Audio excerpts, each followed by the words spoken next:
I have a question though. The Lone Ranger, right? Hmm.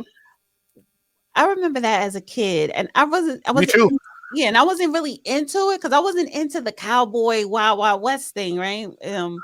I was still in a Barbie, but I, but I was into GI Joe. Go right, ahead. but looking at it, and I remember James Baldwin in an interview decades ago said it.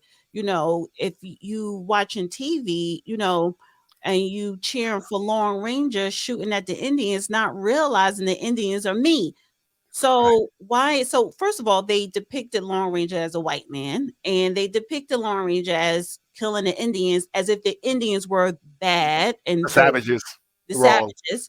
Mhm. But in real life, Lone Ranger was Bass Reeves, a black man, and he wasn't hunting down Indians like they were savages. He was No, going after white people, anyone that was a no, criminal.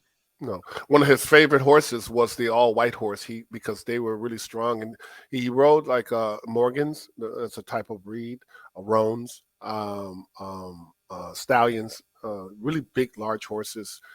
He was known to have very large, fast horses because he needed to have the fastest horses out there to catch these other guys. You have to keep in mind he was like 6'1" during his time. So the average man, even Ulysses Grant, was no more than 5'5", 5'6", 5'8". So he was like running around like LeBron James. He was Okay. considered a giant, a monster of a man, Hmm. because the average man and criminal was like 5'5", 5'6", 5'8". So Hmm. they were terrified of him.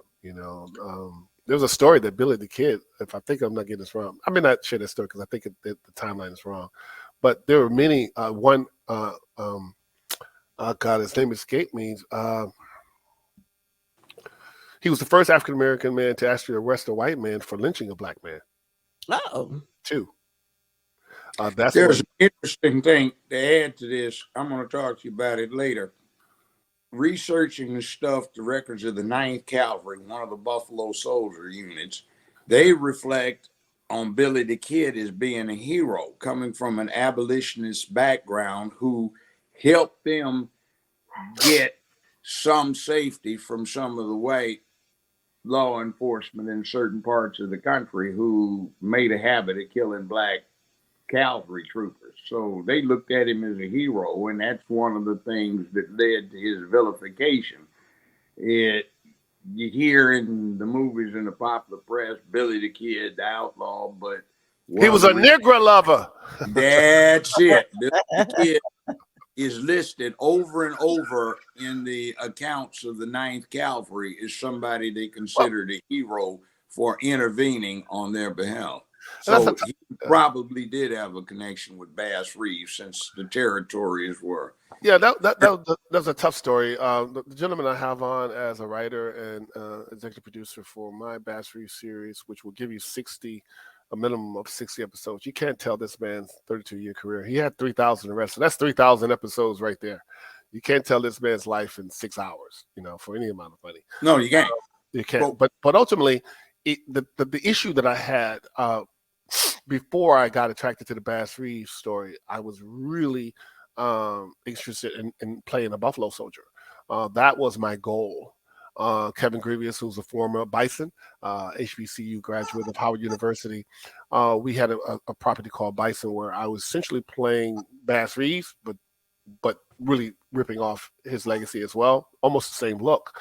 But as I began to really study, you know, Bass Reeves, I start to look at unfortunately the Ninth Cavalry and the Buffalo Soldiers in a different way, and here's why.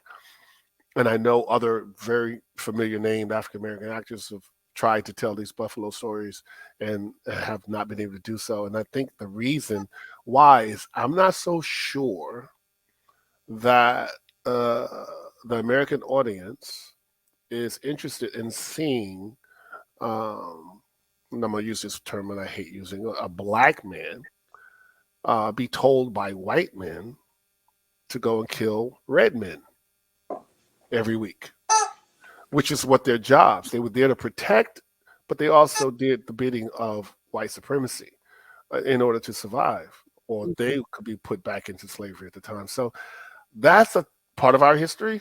But I'm more interested in telling the Bass Reeves story, which is about empowerment as opposed to being, militarily subjugated and being super talented, and given the name by the natives as Buffalo Soldier because they was great fighters and superior in their fighting tactics. But to me, I wouldn't want that job to justify having to be a star in a TV show where I have, Matt Damon, every week, or Kevin Costner every week telling me that I got to go out and kill my Native American brothers.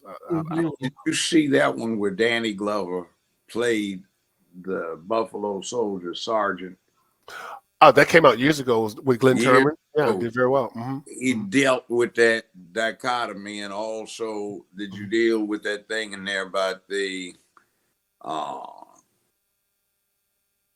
brothers who came out of the Seminole Indian situation, the Seminole Indian Scouts? They treated that well. You and I both had a connection with this Buffalo Soldier thing. You were going to act in one. They had me playing sergeant in a documentary on one. They cut the thing you were trying to do with that. And for some reason, after we got all this stuff in the can, produced and edited, somehow or another, when it was sent to be duplicated, all of it managed to be destroyed. But there is that. I think I'm okay with that because I think it's part of our history. But again, I think entertain everyone. That's a tough story. A tough story. But one of the things, since you know these things, and it's Black History Month, and you are an authority, who actually did the charge up San Juan Hill and got the Cuban flag at the top? Was it Teddy Roosevelt and the Rough Riders, or was it somebody else? He had the Buffalo Soldiers with him at that time. And the Buffalo Soldiers got it. And the true history of it is a Buffalo Soldier sergeant got the flag. And Teddy Roosevelt had one of his sergeants pull a pistol on the black man to take the flag from him. Yeah. That's even acknowledged in the Army now. So some people need to know these things about revisionist history.